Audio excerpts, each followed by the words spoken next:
అందరికీ మరణాత. మోషే సుఖోపవాసములలోని 35వ దినము.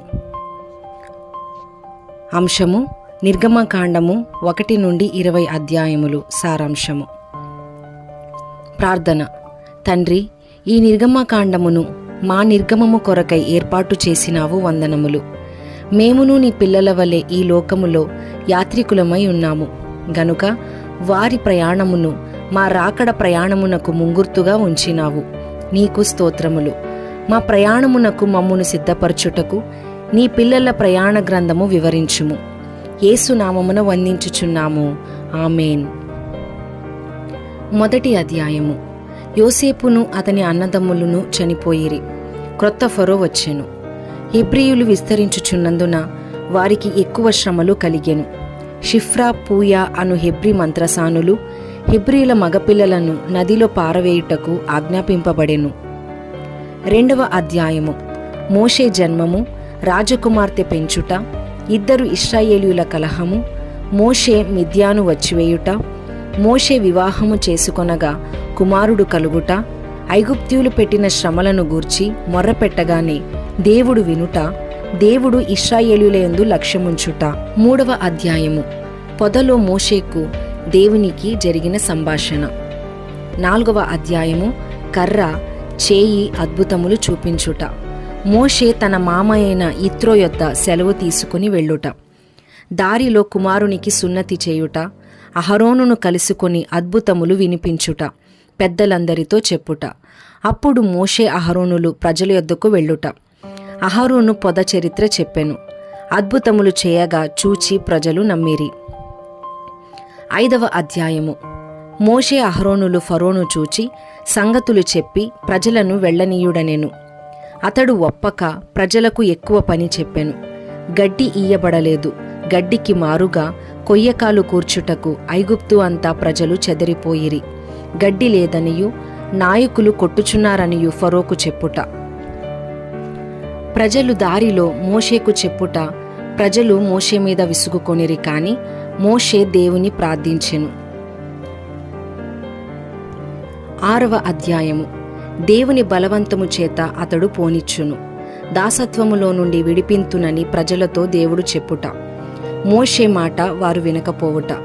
ఫరో యొద్దకు వెళ్ళుమని మోషేతో దేవుడు చెప్పెను. ప్రభువా, నా మాట అతడెట్లు వినునని మోషే అనెను. పితరుల మూల కుటుంబములు వివరించబడుట. 7వ అధ్యాయము.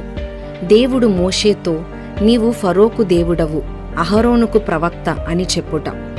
ఫరోను కఠినపరుతును, సూచక క్రియలు చేతును అని చెప్పుట. అహరోను కర్ర, మాంత్రికుల కర్రలను మ్రింగుట, ఏటి నీళ్లు రక్తమగుట. 8వ అధ్యాయము. 7 రోజులకు కప్పలు వచ్చెను. ఫరో ప్రార్థన కోరెను. కప్పలు చనిపోయినవి గాని ఫరో ప్రజలను పోనీయలేదు. ధూళి పేలగుట, శకునగాండ్రు ఇది దేవుని శక్తి అనుట, జోరీగలు వచ్చుట, జోరీగలు అంతరించుట. 9వ అధ్యాయము. పశువుల తెగులు కలుగుట. ఫరో హృదయము కఠినమైనందున ప్రజలను పంపలేదు.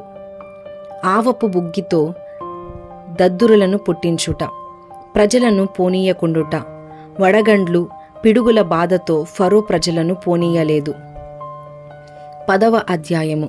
మిడతల బాధ, ఫరో ప్రజలను పోనీయడాయెను. చీకటి బాధ.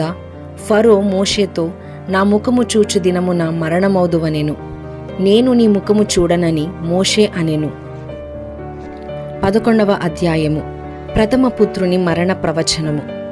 12వ అధ్యాయము. పస్కా స్థాపన. ఇశ్రాయేలీయులు ఐగుప్తు నుండి వచ్చివేయుట.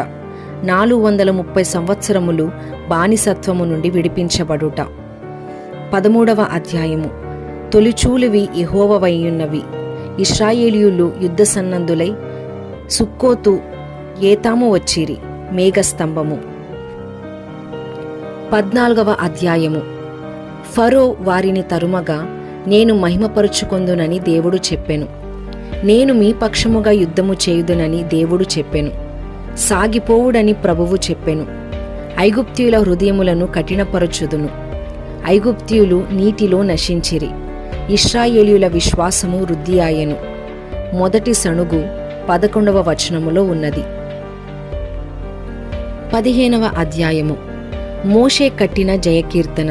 దానిలో రాయి, సీసము, దేవాలయము గమనింపవలసినవి 14 నుండి 15 జనములు, ఫిలిష్తీయులు, ఎదోమీయులు, మోయాబీయులు, కనానీయులు భయపడుదురు అనునది గమనింపవలసినది.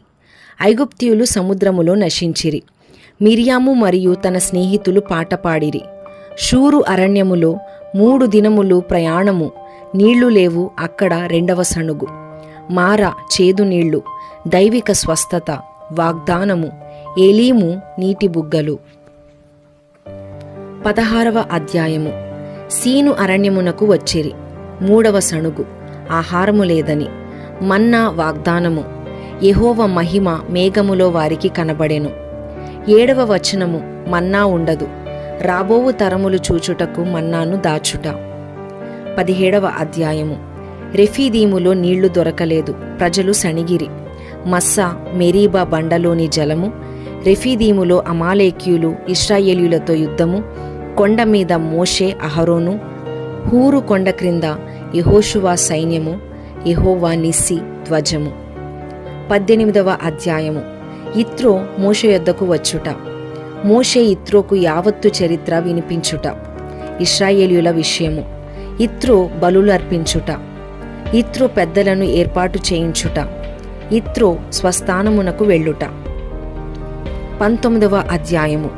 సీనాయి అరణ్యములో దిగిరి. భూమి అంతయు మీది అనే అద్భుత వాగ్దానము అందుకొనుట. సీనాయి కొండ మీద దైవ బాహట ప్రత్యక్షత. ప్రజలు మేర దాటితే హాని. దీవెన. నేటి దిన ధ్యానము ద్వారా ఏర్పాటు జనుల దర్శన ప్రత్యక్షత అనుభవములు పెండ్లి కుమారుడు మీకు కలిగించి ఆయన మహిమ కొరకు ఆయత్తపరుచుకొనుగాక. ఆమేన్.